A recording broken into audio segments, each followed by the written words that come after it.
Tomislav, tell me something about your institution you work for. Right, so the name of the institution is Priroda Public Institution. It's from Rijeka, Croatia, and the institution manages the center where we are now, the Center for Griffon Vultures.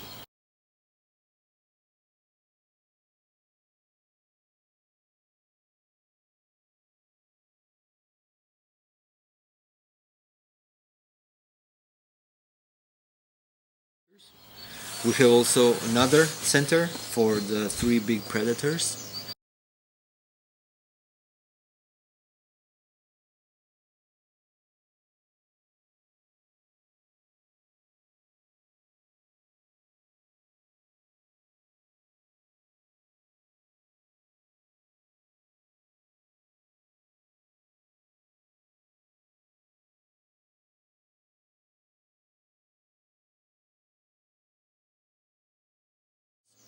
In Gorski Kotar, that would be the mainland. Actually, our public institution manages all protected areas and parts of nature in our county, Primorsko-Goranska.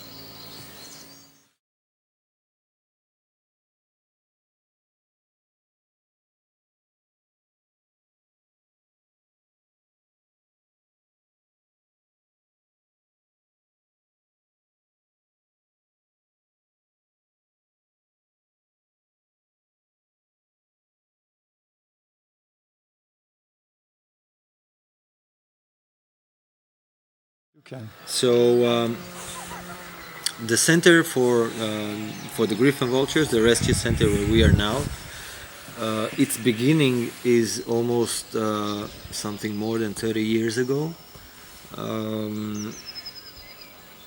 Dr. Goran Sušić was the man who started everything with the griffon vultures in Croatia. He did an excellent job, and without the work that they did before our institution took the place and continued the work, we would be in big problems, and the birds would probably be in big problems. So the work that's been done by the non-governmental association, Caput Insula, at that time was excellent. So our institution in 2014 continued the work of the association, and now we manage the center, and we, as a public institution who safeguards nature in our county, we manage and protect also the griffon vulture, who is protected by law on the national level. We have the natural ornithological reserves here. They are also protected by law and are parts of nature, mostly the coastline, that I will tell you why the coastline afterwards. And the coastline is protected because of the birds that nest inside that reserve, and the griffon vulture is one of the birds that nest there. To say a bit more about or to start about the griffon vultures and the characteristic of the Croatian population of the griffon vulture, is important to say that they're almost the only population in the world of griffon vultures who nest just above the sea level. And I say almost because there's one tiny part in Sardinia, some 20 and something nests that are just above the sea level. The other nests are inland in Sardinia, and there's, I think, just a couple of nests at this moment in Cyprus. So those three populations, if we can say so, are the only in the world that nest above the sea level. Of course, that makes some challenges, that creates some challenges for the birds, mostly for the young ones that you can see in the rescue center at the moment. The young ones, they are born in the nest that is above the sea. They are 4 months in that, out of the egg, 4 months in that nest. At the end of their stay in the nest, they need to learn to fly, and they never flew before, so they are completely inexperienced birds. So that creates a bit of challenge for them, and not maybe for the other birds that have land below them. So for the fledglings that have the land, so they can do a second try maybe, or a third or a fourth try to fly, that our mostly can't do that, the second or the third. So there's this challenge of our population that I put it into groups. One would be the natural selection. They chose to nest where they nest. There's the sea below. Some are talented, some are lazy, like people. Some are well prepared for the flight. Some didn't prepare, and that would be the reason why they will end up in the sea.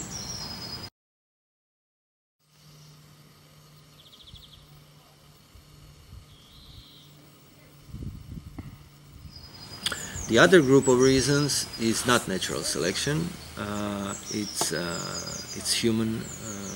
human part in their lives, not a good one, and it's called disturbance. And we have this thing going on with the tourist boats that are creating pressure on the cliffs, so below the cliffs. What is worth to say is that our nests of the griffon vultures in Croatia are the lowest nests in the world. Yes. above the sea. So that means that when you come with the tourist boat to see the birds, even if you are very calm and you are silent and everything, you will be almost looking them, the young birds, in the eyes, and that of course creates immense stress for the young birds that first time in their lives see the ships and the people and so on. So this is a situation that is this pressure that's created on the birds, and the reason why also they fall into the sea. So when it happens, when they fall into the sea, our institution is either we are already on the sea because we are patrolling and we are doing the monitorings, but if we are not on the sea, then we'll get a call through some good people like you, for example, who are on the location and who see the bird, and they will call. If you don't know any other number, the best is to call 112. So you call 112 and you say that you have this big bird in front of you, if you don't know the name or the kind of the bird, and they will put you through to us. Yes, but what we can learn about these griffons in your island is that each individual counts in protection. Of course. Even you look in natural selection or what people are doing wrong from the sea. And this is one we have to learn. It's not only a question of population, it's also a question of each individual. Yes.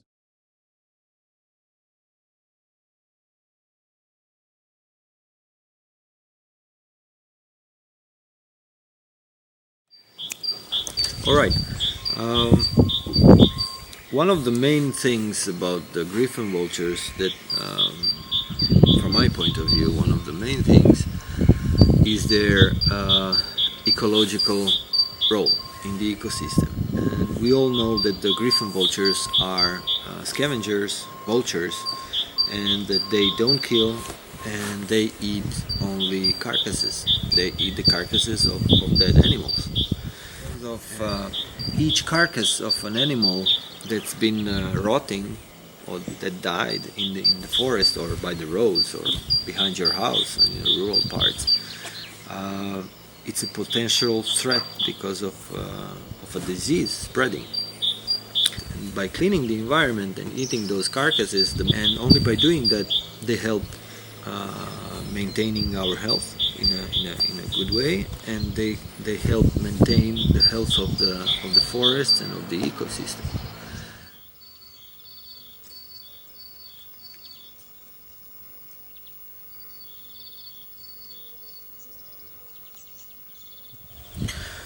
So talking about their ecological role,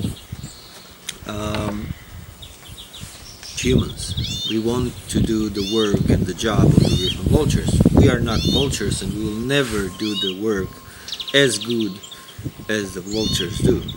I see a problem that we are taking the food out of the environment, but we have the feeding places set up because they miss the food in the environment.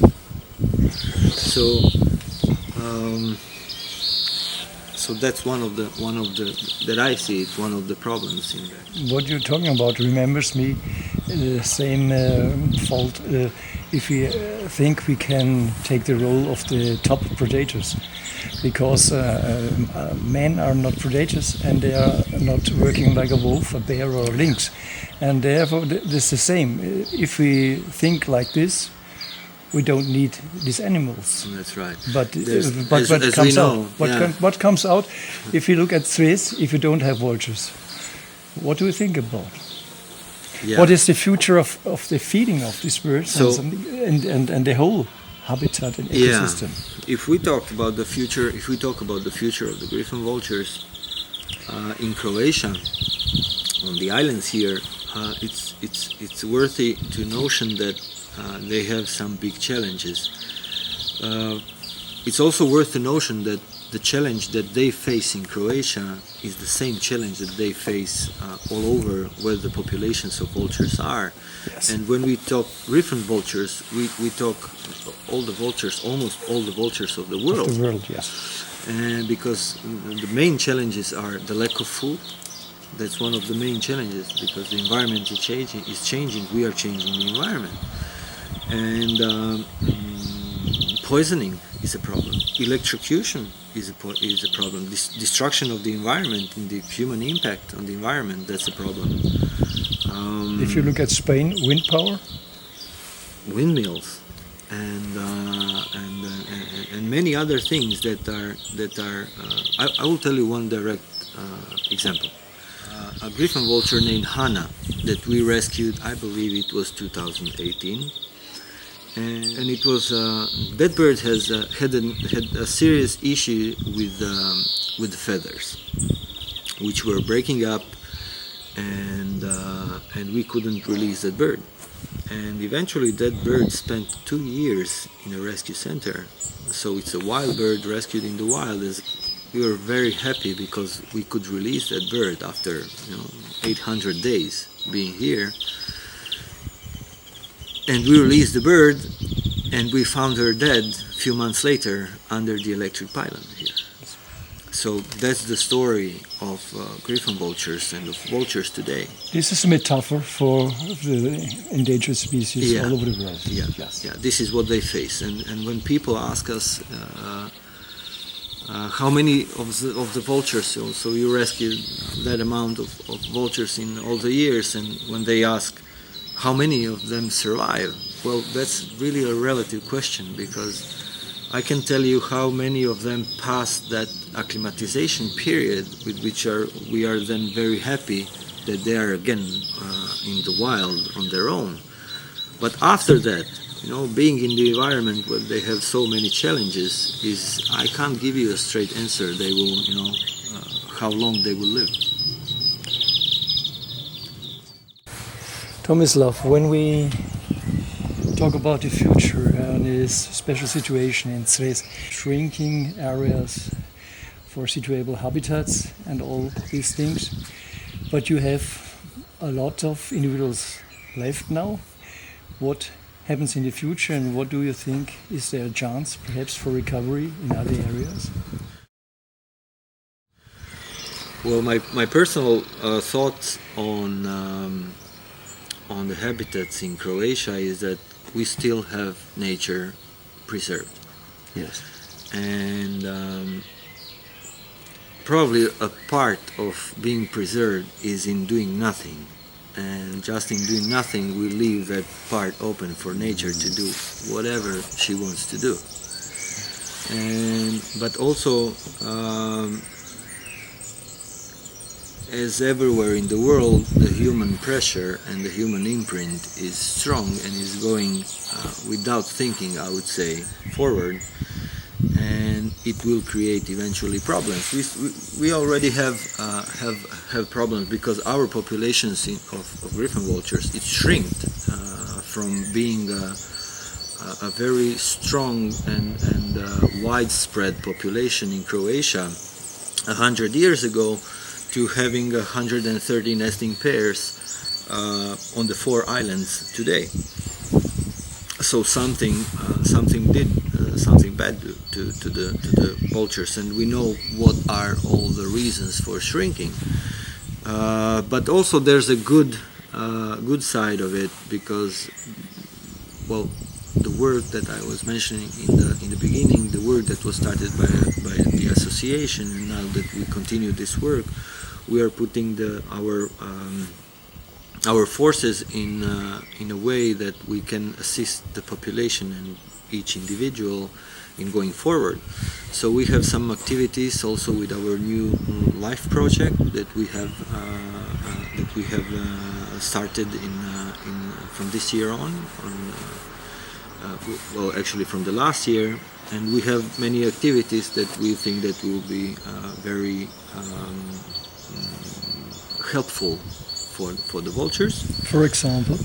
For example, more presence, more control on the coastline and on the parts that we were speaking of before, that are under pressure by people. So the environment in which they live on the 4 islands is, as I said, pretty much intact. It's really, the nature is still alive, and the island of Cres, I think that it's worthy saying a few words and a few sentences about it. It is a magical island, said by someone who lives here, not very objective, but I see you're one example of someone. I can agree. It's really someone magic. who can agree on that.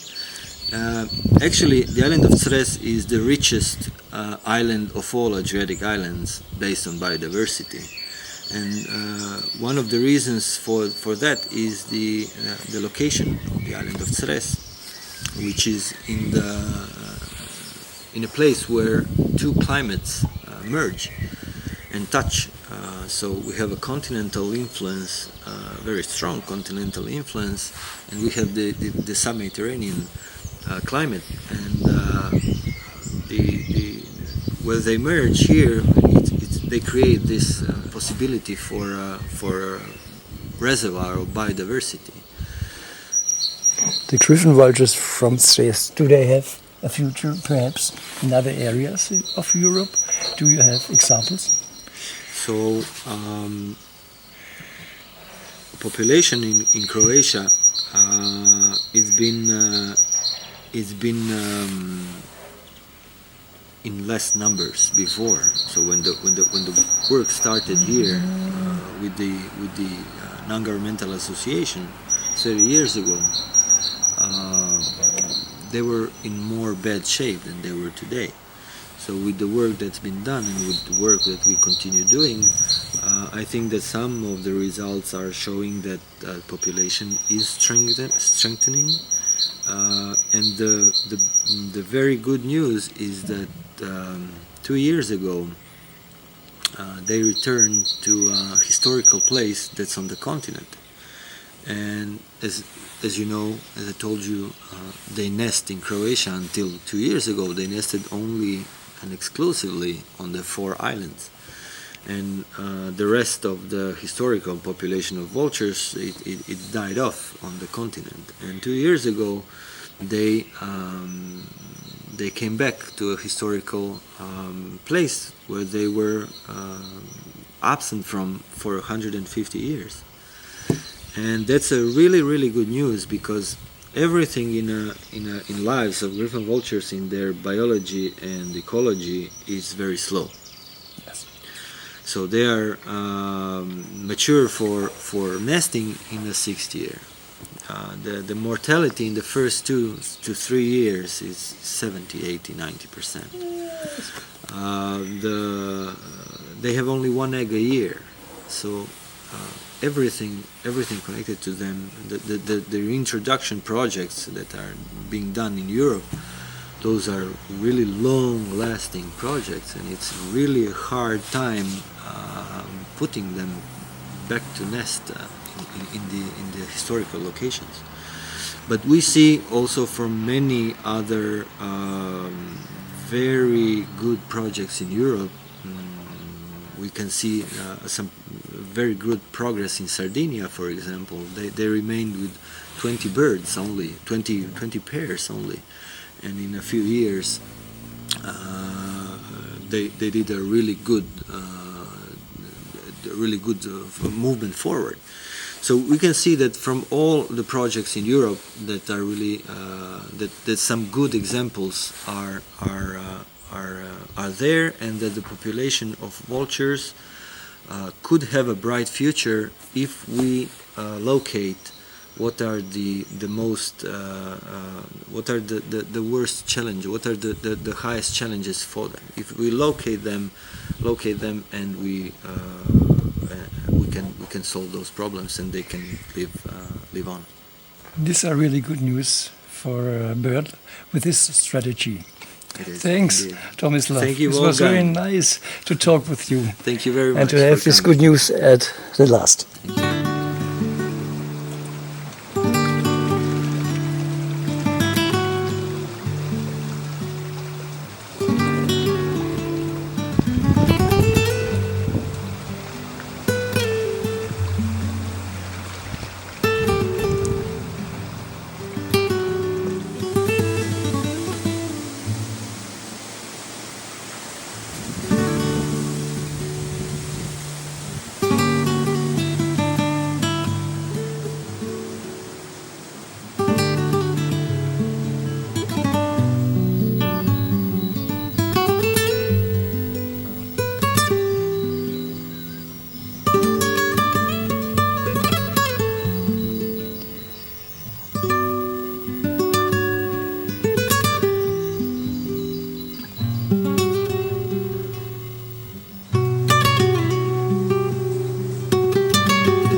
you.